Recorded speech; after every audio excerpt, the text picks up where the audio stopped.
Wenlock Edge by Housman. On Wenlock Edge, the woods in trouble. His forest fleece the wrecken heaves. The gale, it plies the saplings double, and thick on Severn snow the leaves. 'Twould blow like this through holt and hanger when Yuricon the city stood.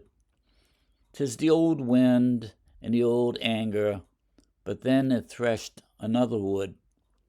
Then, 'twas before my time, the Roman at yonder heaving hill would stare. The blood that warmed an English yeoman, the thoughts that hurt him, they were there. There, like the wind through the woods in riot, through him the gale of life blew high. The tree of man was never quiet. Then 'twas the Roman, now 'tis I. The gale, it plies the saplings double. It blows so hard, 'twill soon be gone. Today the Roman and his trouble are ashes under Yuricon. Okay, so this is a poem that takes us back to the time of ancient Rome, and what we have is the same exact spot where a Roman soldier stood, and now today we have an English yeoman in the same position as where the Roman soldier had been, and each has his own experience. Only in the present time, the English yeoman is thinking about his own hurt, and the narrator tells us that the same thing had happened maybe 2,000 years ago in the same place.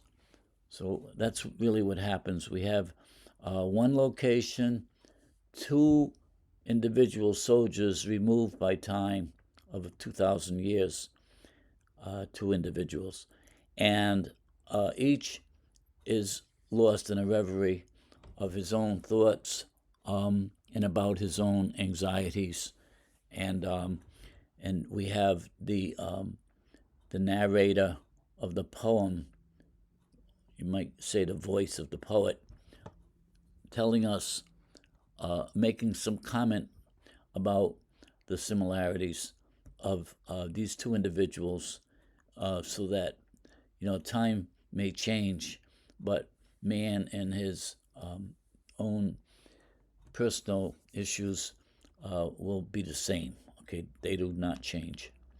So I'll walk you through the summary I put here. Somewhere along the cliffs of Shropshire, England, an English yeoman, a small farmer, is musing amidst a fierce autumn storm.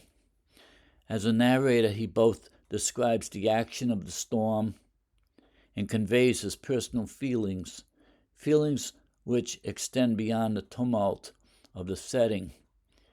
He recognizes a kinship with another human being, a Roman soldier, who had experienced sentiments like his own, but one who is separated from him in time by 2,000 years.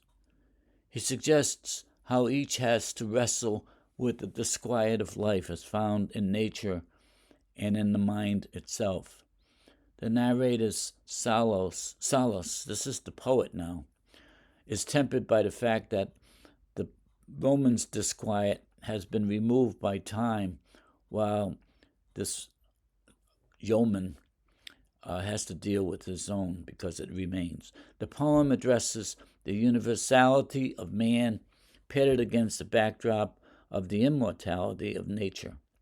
Men come and go, appear and disappear, while nature continues doing its work, changing the face of the earth.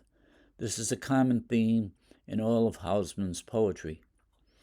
The beauty of the poem is found in the succinctness with which Housman conveys this theme of universality of the human spirit. In 5 stanzas, he creates a setting that spans a bridge of 2,000 years, and he engages the reader with the thoughts of two individuals who share a common experience. It is easy for the reader to respond to this human experience because he is no different from either the participant in this drama. One can vicariously experience the chill of body and spirit and his reaction to the fierce elements.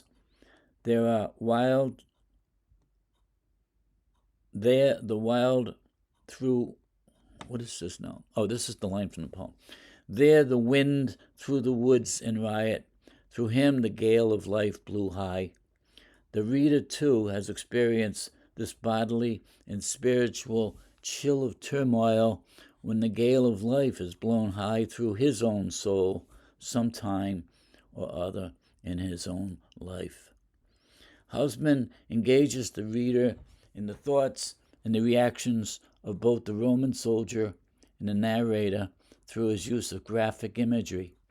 His opening line on Wenlock Edge, the woods in trouble, quickly establishes the mood, one of utter tumult.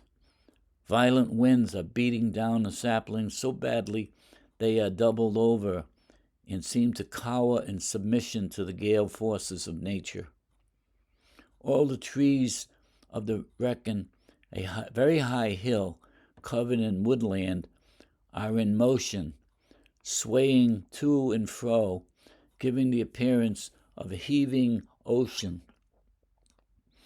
Housman chooses the image of fleece for the leaves in this part of the forest, with the result that the reader visualizes this swaying and heaving of this mass like that of an angry, heaving ocean. The leaves, like Shelley's from his To Autumn, the poem, pestilence-stricken multitudes fleeing from an unseen presence, are swept bodily out onto the snow-covered Severn, the longest river in Great Britain. The entire first stanza depicts an atmosphere of riotous commotion and bitter chill. In the second stanza, Housman introduces us to the narrator. He is musing that the present scene he is witnessing is one which is repeated through time.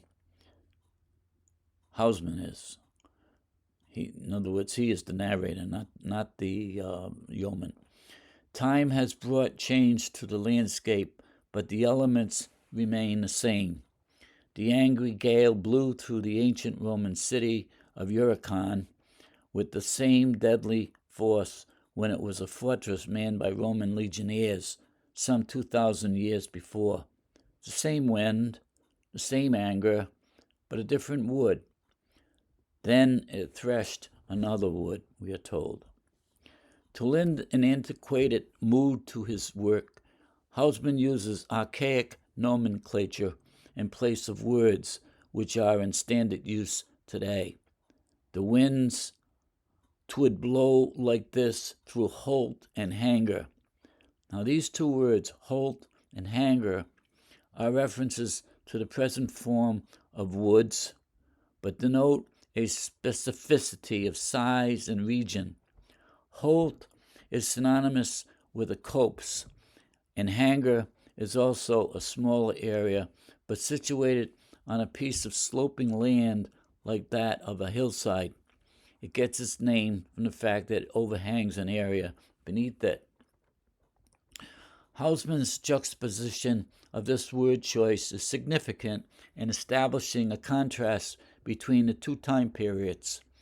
In the first stanza, which describes the present action, he uses wood and forest. Same words, same idea, conveying the same idea. In the second, which takes us back 2,000 years, he uses the words Holt and Hanger. The last line of this stanza unifies the description and action when he says, then it threshed another wood.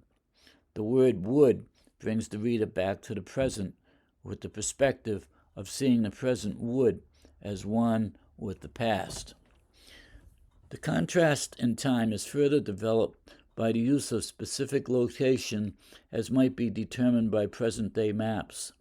For example, Wenlock Edge is an actual location. It's a steep slope or long cliff in Shropshire, England.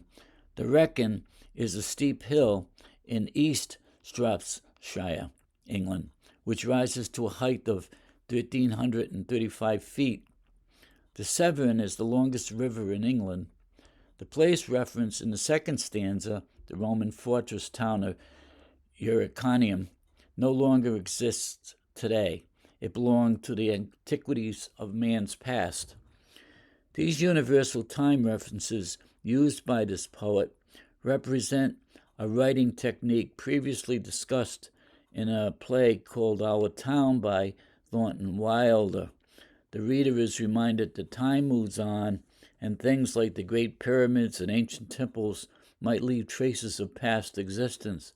But man, or human beings, throughout history experience a universal human condition and then disappear. This brings us to the heart of the poem, or its true purpose. What was it that Housman wanted to share with the reader? What does this particular poem say about the nature of man? To find that, we must look closely at what the narrator experiences. In the first section, we are told that he witnesses the turmoil of nature's wrath, but then we learn that he suffers also from an inner turmoil, much like that of his Roman counterpart. So suffering is a universal human trait. When people suffer from the world's woes, they tend to commiserate with others who likewise suffer, finding some solace in knowing that they do not suffer alone. The narrator's knowledge that the Roman had suffered brings some solace to him because he realizes that suffering is part of the human condition. Perhaps it gives him a passive acceptance of his own fate, as this line seems to indicate. Then 'twas the Roman, now 'tis I. In short, okay, so now it's my turn to deal with my problems. Then he acknowledges that the Roman no longer suffers because he is gone. Today the Roman and his trouble are ashes under Uricon, and he comes to recognize that his own thoughts that hurt him will one day pass as well. The gale's force will soon relent. It blows hard, 'twill soon be gone.